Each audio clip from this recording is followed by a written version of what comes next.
mukama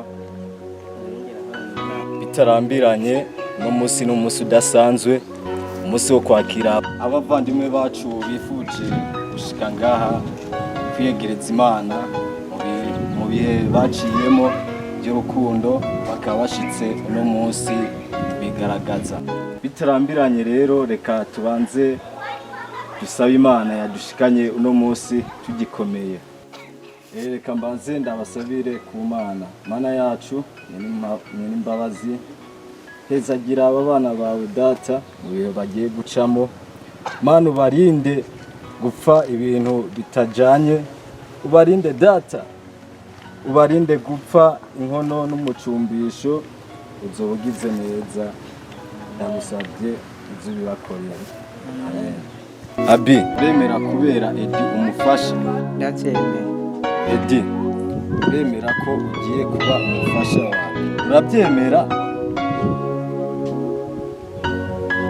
Kuko nawe aratayana ugeze aho usuzugura n'umukozi w'Imana nkaje ari jewe no kugira nk'inkoko bingire none.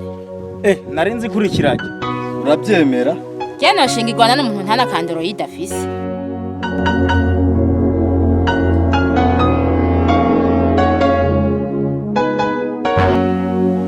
Ngiyo phone ariko wemere inkoko bateguriye umukwe ntitwisime. Yakire inkoko bateguriye umukwe ntisibe. Ushaka tuyisibe? Ndabyemeye. Mukozi w'Imana dushingira unyarutse.